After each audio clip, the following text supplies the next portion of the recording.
Pernahkah Anda saat sedang bersantai di rumah setelah seharian bekerja keras, tiba-tiba menerima notifikasi di ponsel Anda? Biasanya ini momen yang bikin deg-degan ya. Banget.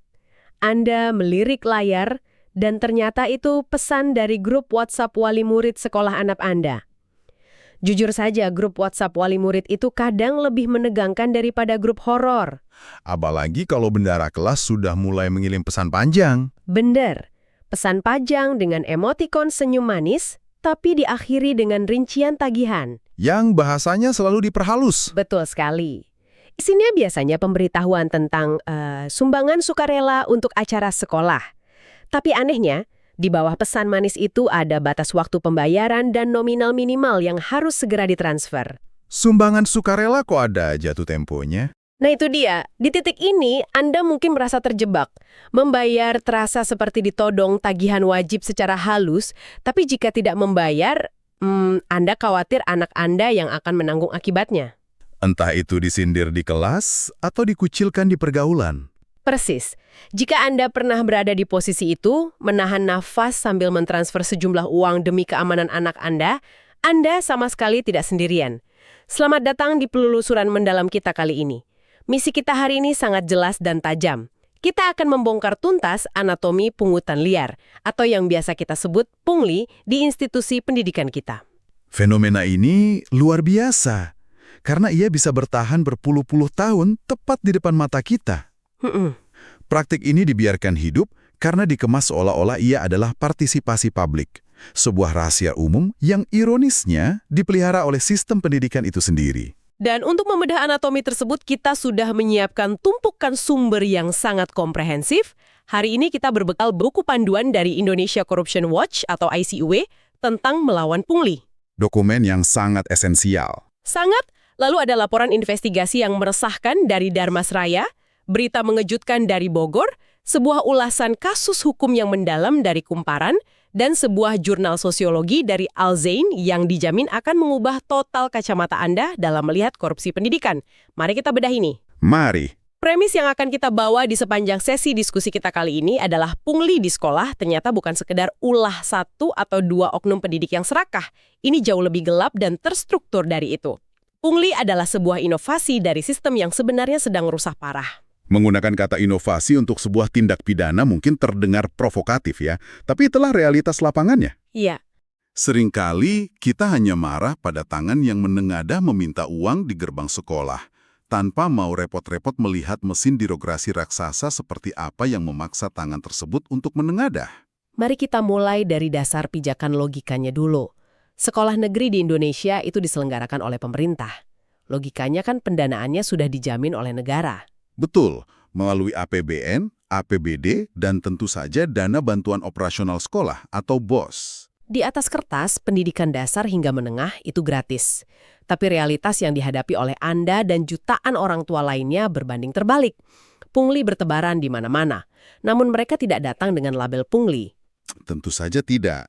Mereka datang menggunakan jubah suci bernama sumbangan, iuran paguyuban, atau bahkan infak. Jubah suci yang sangat manipulatif. Yang menarik di sini adalah bagaimana dokumen panduan dari ICW secara brilian membedah tipu muslihat bahasa tersebut. Regulasi kita, spesifiknya Permendikbud nomor 44 tahun 2012, sebenarnya sudah menarik garis pemisah yang sangat tegas, hitam dan putih. Antara apa itu sumbangan dan apa itu pungutan ya? Tepat sekali. Pungutan yang ketika terjadi di sekolah negeri otomatis berstatus sebagai pungli, memiliki ciri-ciri absolut. Pertama, sifatnya wajib dan mengikat semua siswa. Oke, wajib. Kedua, ada nominal spesifik yang ditentukan. Misalnya dipatok Rp25.000 per bulan dan tidak boleh kurang. Ketiga, ada tenggat waktu pembayarannya. Dan yang keempat, ini instrumen utamanya, ada konsekuensi yang menanti jika Anda tidak membayar. Sementara kalau sumbangan yang legal itu kan seharusnya benar-benar sukarela, tanpa paksaan dan tanpa nominal pasti kan? Benar. Kalau Anda mau kasih Rp1.000 atau Rp10 juta, ya bebas. Tidak ada tenggat waktu. Tidak ada hukuman kalau tidak menyumbang. Melihat perbedaan hitam dan putih itu, anehnya wilayah abu-abu ini justru sengaja dipelihara di lapangan kan? Maksud saya konsekuensi yang Anda sebutkan tadi adalah senjata pemusnah massalnya. Di dokumen ICW ini ada beberapa titik rawan yang menjadi ladang subur pungli. Dan contoh-contohnya cukup memuakan. Sangat memuakkan. Misalnya pada masa penerimaan peserta didik baru atau PPDB, muncul istilah uang kursi untuk membeli kuota tambahan atau uang seragam yang diwajibkan beli di sekolah dengan harga yang jauh di atas harga pasar. Itu klasik sekali. Lalu ada kasus study tour. ICW mencatat ada anak yang tidak ikut acara study tour pun tetap dipaksa membayar iurannya. Ini tidak masuk akal sehat. Bahkan yang lebih ekstrim, ada sekolah yang secara tidak langsung mengancam bahwa anak tersebut tidak akan mendapat nilai mata pelajaran tertentu jika tidak ikut tur tersebut. Bayangkan integritas akademik dan nilai rapor digadaikan untuk sebuah perjalanan wisata. Pemaksaan terselubung semacam itu sudah masuk ke ranah koersi.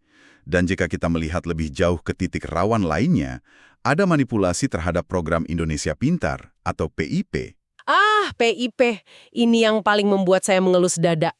Ya, ini sangat tragis. PIP ini kan dana bantuan negara yang secara spesifik ditujukan untuk siswa dari keluarga miskin agar mereka tidak putus sekolah.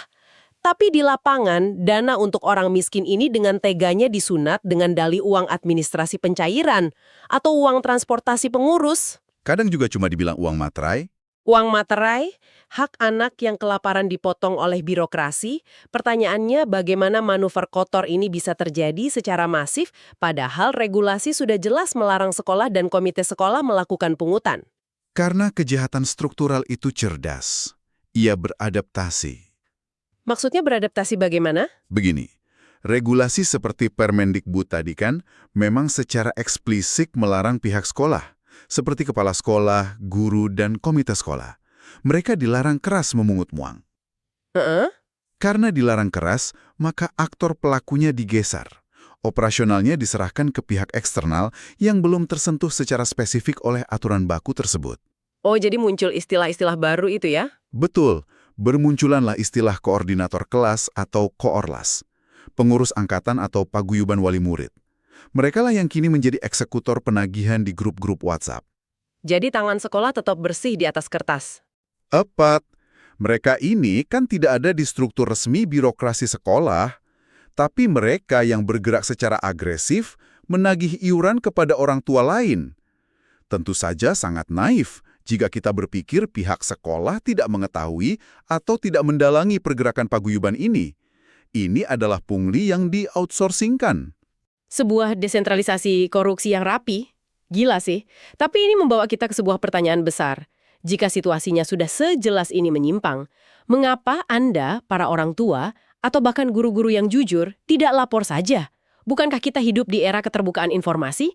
Tinggal rekam, screenshot, lalu viralkan. Karena berbicara itu murah, tapi menanggung akibat dari kejujuran itu luar biasa mahal. Harga yang harus dibayar mahal ya? Sangat. Budaya bungkam ini lahir dari ketakutan yang sangat beralasan. Bagi siswa, mereka takut nilainya dijegal atau dijadikan target perundungan oleh guru di kelas. Anak yang jadi korban. Iya, bagi orang tua mereka takut distigma, diumumkan namanya belum bayar di depan forum, atau dikucilkan di grup WhatsApp karena dianggap merusak kekompakan. Dan bagi para guru yang memiliki hati nurani, ketakutannya adalah kehilangan mata pencaharian mereka. Ketakutan itu sama sekali bukan fiksi. Sumber kita menyajikan realita yang mengerikan tentang harga sebuah kejujuran. Mari kita bahas berita dari Bogor. Kasus guru honorer itu? Iya. Di sana ada kasus nyata, seorang guru honorer yang justru dipecat oleh kepala sekolahnya. Mengapa ia dipecat? Apakah karena ia tidak kompeten? Bukan. Ia dipecat justru karena ia dianggap berani melaporkan praktek pungli yang terjadi di sekolah tersebut. Ironis sekali. Bayangkan seorang guru honorer yang gajinya mungkin sudah sangat minim dan tidak memiliki kepastian kerja, mengumpulkan keberanian untuk bersuara melawan sistem yang korup, dan sistem membalasnya dengan tendangan keluar dari gerbang sekolah. Pesan yang dikirimkan ke publik lewat pemecatan ini sangat jelas. Jangan berani-berani mengusik dapur kami atau karir Anda tamat. Kasus di Bogor itu adalah contoh sempurna dari efek kejut, chilling effect. Sistem membungkam satu orang untuk menakuti 1000 orang lainnya. Dan ini membawa kita pada fakta bahwa rantai makanan pungli ini tidak hanya memangsa wali murid. Guru-guru pun bisa berakhir menjadi korban pemerasan oleh atasannya sendiri. Ya, laporan investigasi dari Darmasraya membuktikan hal itu. Pahlawan tanpa tanda jasa ini ternyata dipalak oleh birokrasinya sendiri. Benar. Di Darmasraya, guru-guru mengaku dipungut sejumlah uang yang nominalnya berkisar antara Rp50.000 hingga Rp100.000 sebagai uang pelicin. Untuk apa? Agar dana sertifikasi mereka, yang notabene adalah hak mereka yang sah, bisa cair. Ini gila. Mereka harus menyuap sistem untuk mendapatkan gaji mereka sendiri. Dan dari investigasi tersebut, pola alirannya sangat rapi. Uang pelicin ini diduga kuat mengalir ke atas, disetor ke kepala sekolah, lalu naik lagi ke pengawas, hingga ke oknum di dinas pendidikan setempat. Ini sudah seperti sistem mafia pelindung atau protection racket. Betul. Tentu demi menjaga objektivitas diskusi ini, kita harus merujuk pada pernyataan Kepala Dinas Pendidikan setempat, Bapak Bobi Riza Perdana. Beliau dengan tegas membantah bahwa praktik pungutan sertifikasi ini masih terjadi di era kepemimpinannya saat ini. Iya, kita hargai klarifikasi tersebut.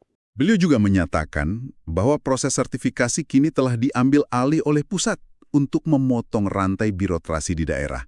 Namun yang tidak bisa diabaikan adalah kesaksian para guru di lapangan, yang menyatakan bahwa pungutan ini adalah pola lama yang sudah mendarah daging selama bertahun-tahun.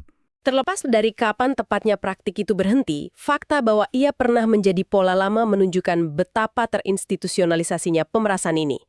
Dan kita harus menggarisbawahi realita hukumnya. Merujuk pada ulasan mendalam dari Kumparan, apa yang sedang kita bicarakan ini, sumbangan wajib, uang pelicin, uang kursi, itu bukan sekedar pelanggaran etika atau indisipliner. Ini adalah murni tindak pidana korupsi. Dan hukum kita, Undang-Undang Tindak Pidana Korupsi, tidak mendiskriminasi berdasarkan nominal.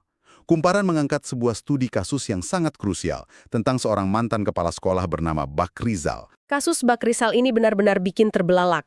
Beliau diseret ke meja hijau dan divonis oleh majelis hakim dengan pasal 12 huruf E UU Tipikor. Ancaman hukuman di pasal ini bukan main-main. Pidana penjara paling singkat 4 tahun, maksimal 20 tahun, bahkan bisa seumur hidup. Tunggu. Ini yang membuat saya sedikit tercengang saat membaca sumbernya. Tahukah Anda berapa jumlah total uang yang dinikmati oleh kepala sekolah Bak Rizal ini hingga ia dijerat dengan ancaman seumur hidup? Berdasarkan putusan hakim, jumlah uang pungli yang ia nikmati hanya sebesar Rp2.200.000. Ya, Rp2.200.000. Jujur saja, menempatkan seseorang di bawah ancaman hukuman puluhan tahun setara dengan koruptor kelas kakap yang merampok triliunan rupiah uang negara hanya karena uang 2 juta. Bukankah itu terdengar terlalu ekstrim dan tidak proporsional? Secara nominal mungkin terlihat kecil ya, tapi disitulah letak signifikansi dari putusan hakim tersebut. Majelis hakim tidak hanya melihat angka nominalnya, tetapi menggunakan 3 pertimbangan fundamental yang sangat tajam. Apa saja itu? Pertama, pertimbangan yuridis. Perbuatannya sekecil apapun memenuhi unsur penyalahgunaan wewenang untuk memaksa orang lain memberikan sesuatu. Kedua, pertimbangan sosiologis. Ini soal dampaknya ke masyarakat ya. Betul. Hakim melihat dampak destruktif tindakan tersebut terhadap rusaknya rasa keadilan di masyarakat. Ketika institusi pendidikan yang seharusnya menjadi tempat persemaian moral justru memeras masyarakat, kepercayaan publik hancur berantakan. Dan ketiga, pertimbangan filosofis. Filosofis? Iya. Hukum harus ditegakkan untuk menciptakan kepastian dan melindungi warga negara dari kejahatan aparaturnya. Ini adalah pesan tanpa kompromi, bahwa di mata hukum, memeras wali murid 2 juta rupiah sama korupnya dengan memanipulasi tender jembatan miliaran rupiah. Ini bagian yang sangat menarik.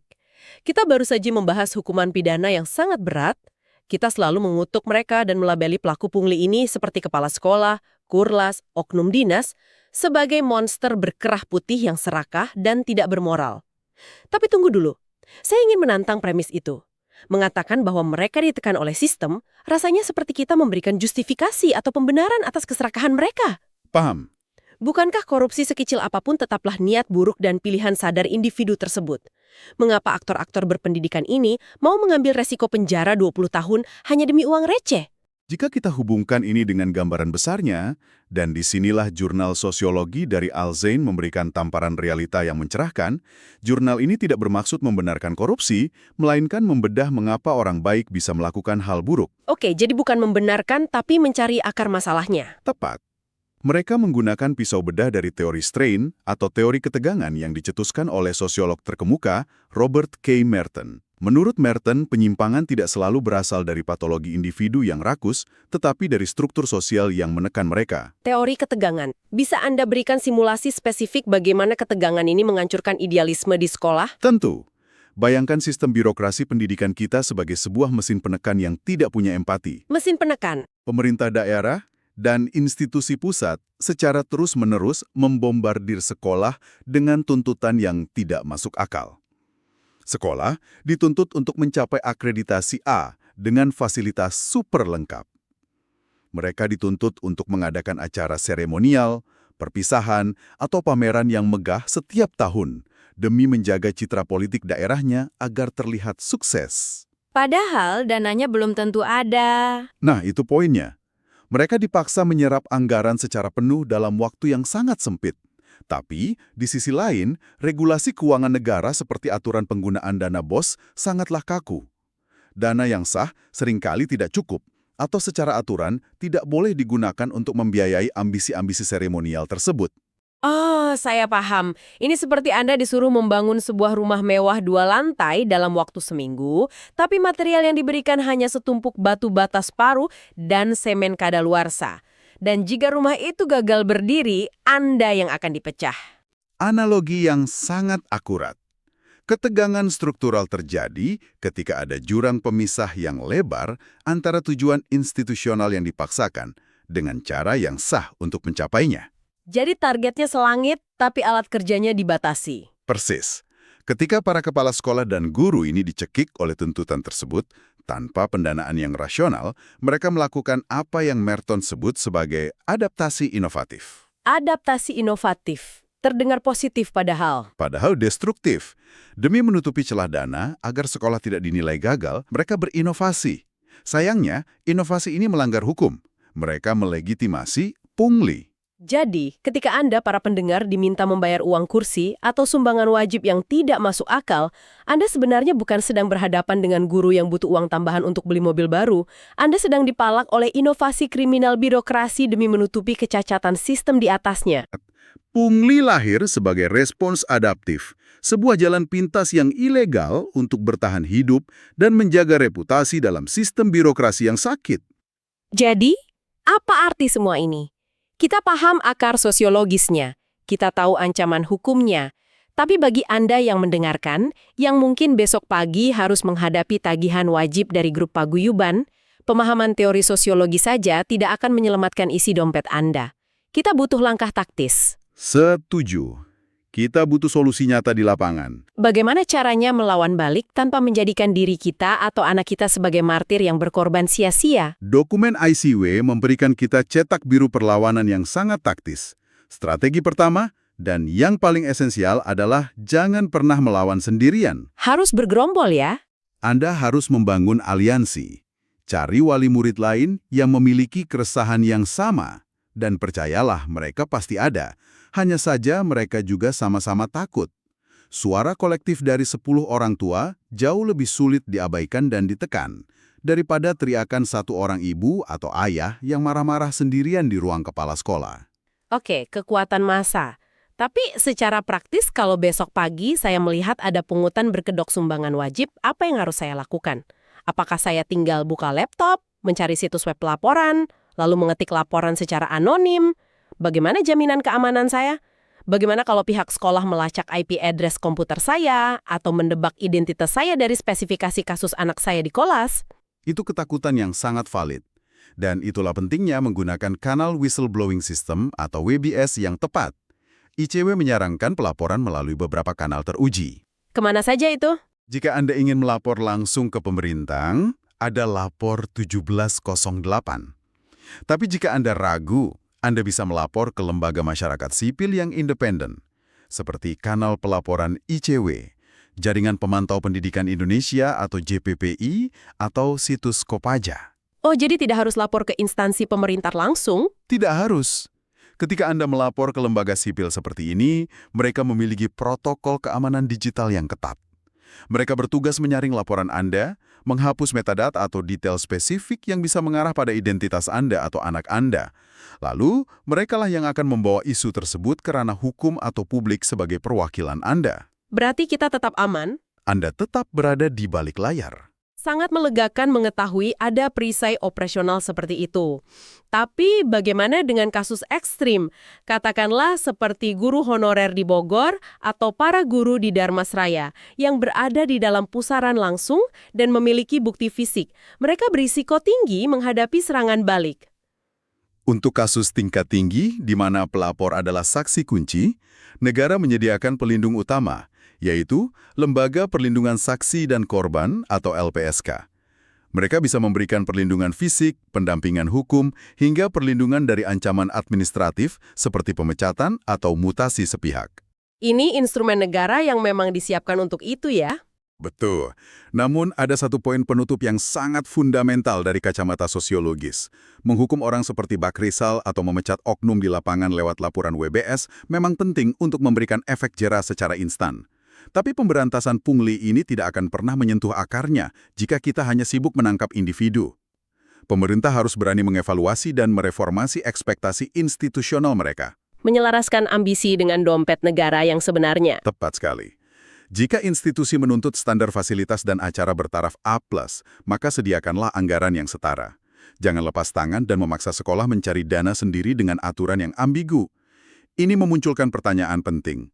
Apakah kita selama ini sedang sungguh-sungguh membangun institusi pendidikan? Atau kita sekedar merawat pabrik kebohongan administratif di mana laporan harus selalu terlihat sempurna di atas kertas, tak peduli siapa yang diperas di lapangan? Penjelasan dan analisis yang sangat luar biasa tajam, kita telah membedah anatomi korupsi dari ilusi bahasa sumbangan yang memanipulasi Anda di grup WhatsApp, melihat ancaman penjara puluhan tahun yang mengintai di balik uang jutaan rupiah, hingga membongkar kemunafikan sistem birokrasi yang menekan pendidik kita, hingga mereka terpaksa berinovasi dalam kejahatan. Ya, ini perjalanan diskusi yang cukup menguras emosi, tapi sangat membuka mata. Sebagai penutup diskusi kita yang intens ini, saya ingin meninggalkan Anda dengan sebuah pemikiran mendalam yang mungkin akan mengusik cara pandang Anda ke depannya. Kita seringkali dengan sangat mudah dan mungkin penuh kebencian, mengutuk tangan yang menengadah meminta pungutan di gerbang sekolah. Kita melabeli mereka monster dan oknum serakah. Namun jika sistem birokrasi di atasnya secara terus-menerus, dari tahun ke tahun, menuntut pihak sekolah untuk mengadakan acara mewah, meraih akreditasi tertinggi, dan memoles citra politik daerah yang sempurna, tanpa sedikit pun memberikan dukungan anggaran yang rasional, apakah strategi anti korupsi kita selama ini hanya sibuk memotong rumput liarnya dan mengobati gejalanya saja, sementara membiarkan akar penyakitnya tetap hidup subur di kursi pemerintahan? Dan yang paling menakutkan, apa yang akan terjadi pada masa depan karakter anak-anak kita ketika mereka melihat bahwa biaya untuk menjadi orang jujur di dalam sistem ini ternyata jauh-jauh lebih mahal daripada biaya untuk menjadi seorang koruptor. Terima kasih karena Anda telah meluangkan waktu berharga Anda untuk duduk santai, belajar, dan membongkar kerumitan struktural ini dalam sesi diskusi kita. Tetaplah berani bersuara secara cerdas, awasi terus apa yang terjadi di grup WhatsApp sekolah Anda, dan yang terpenting, selalu pertahankan rasa penasaran kritis Anda. Sampai jumpa di penelusuran mendalam berikutnya.